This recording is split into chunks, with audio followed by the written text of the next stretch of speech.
Hi, I'm Jay Monte with TruFan Boxing. I'm joined by my colleague Sean Sullivan of Boxing Digest. Sean, this weekend we have a lot of fights. Let's start off with Helsinki, Finland. Froch takes on Arthur Abraham. Abraham packs a power punch. Froch takes a lot of shots. You see an Abraham knockout here? This one is really hard to pick. You know, it's got to be one of the best matchups of the Super 6 tournament in the super middleweight division. Just like the Carl Froch and Mikhail Kessler fight was a great fight. Mm-hmm. Just two action-packed guys come forward. Abraham, coming up from middleweight for this tournament, he's got a little bit more finesse than Froch. So if that might give him the edge, I'd agree with that. Yeah, but Froch is not going to go after Abraham. Abraham's usually he's a dynamite puncher, and he's going to be in your face. I mean, I think Froch has to move, and he's got to change his strategy a little bit.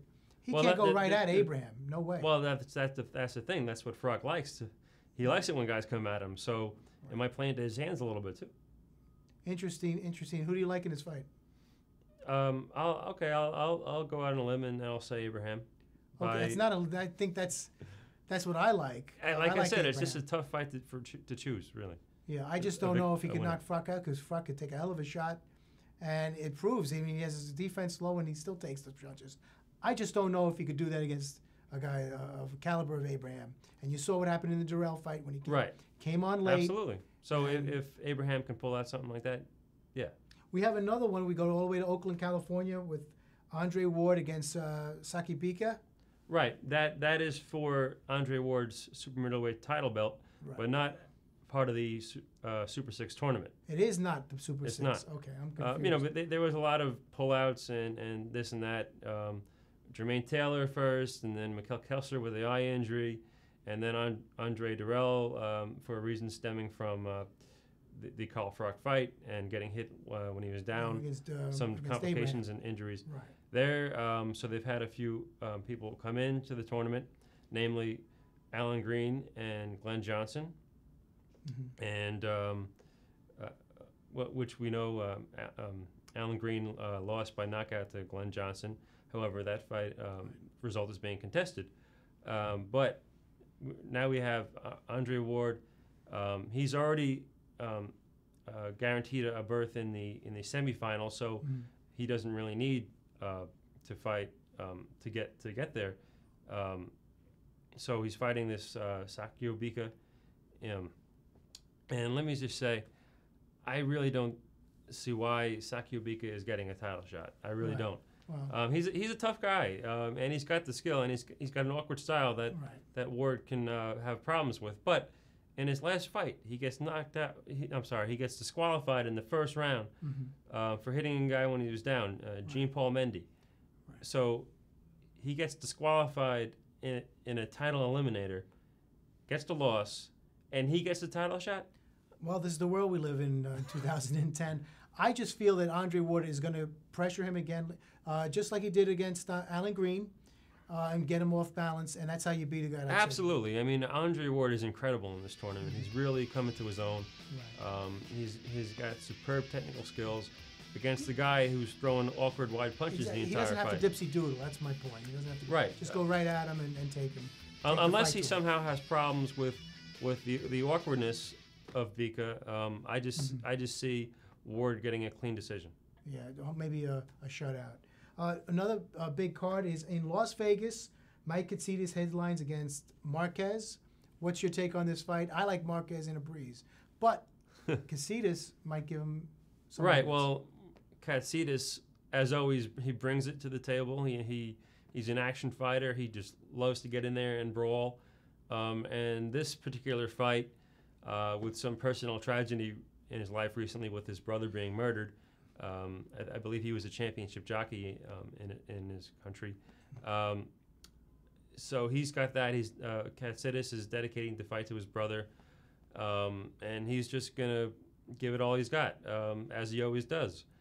I just think that, lightweight champion Juan Manuel Marquez, again, just like Andre Ward and Bika, has just got too many tools in his belt for Katsidis to cause. Do you see something similar like the Juan Diaz fight, where he was pressured the early fight, Diaz took, a couple of the rounds and then just took over? Well, no, because Marquez and Diaz had 2 fights. That was their first fight. Right.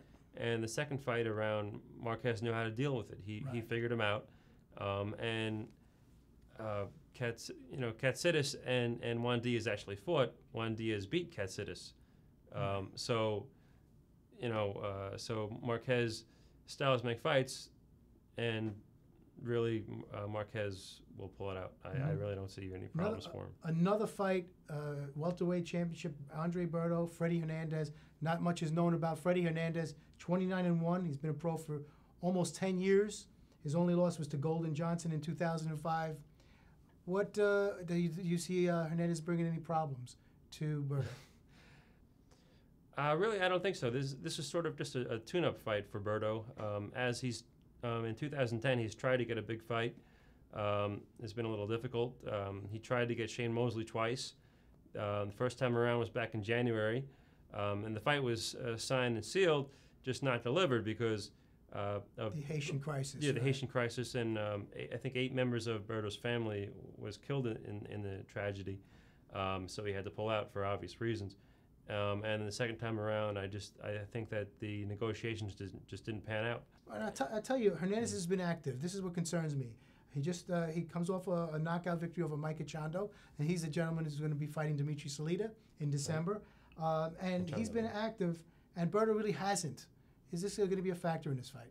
I really don't think so. I think Berto knows what's on the line here. This is a stepping stone fight for bigger opportunities that eluded him in 2010.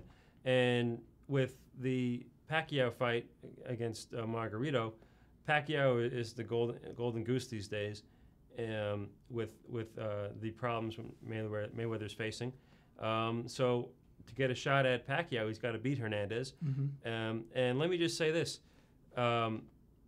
will a potential Berto-Mosley fight ever happen? I don't know, because they're sort of grooming Mosley for that Pacquiao fight next. However, I don't think Mosley deserves that fight because he lost 11 out of 12 rounds to Mayweather back in May, and then he struggled against Sergio Mora to a draw. So, wait a second, with the logic that you mentioned before, that qualifies him for a title shot. Well, with the sanctioning body, sure.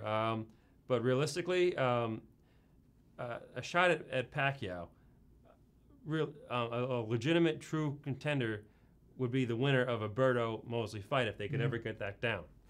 I think it might happen next year. We'll see. We'll remains to be seen. Right, and we have the other fight on the undercard of Marquez and Katsidis. And that's the Celestino Caballero, the Panamanian, against Jason Litzauo.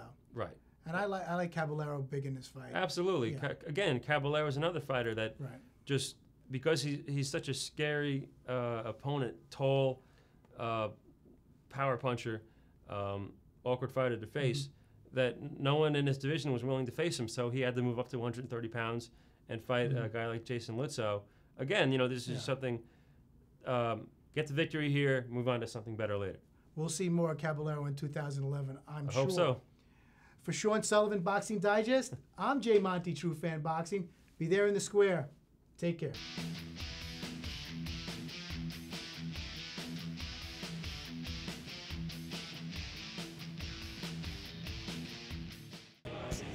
Want more? Go to inasectv.com to connect with the world of sports. Real-time updates, blog postings, and all the action you can handle in a sec. inasectv.com, connecting you to the world of sports.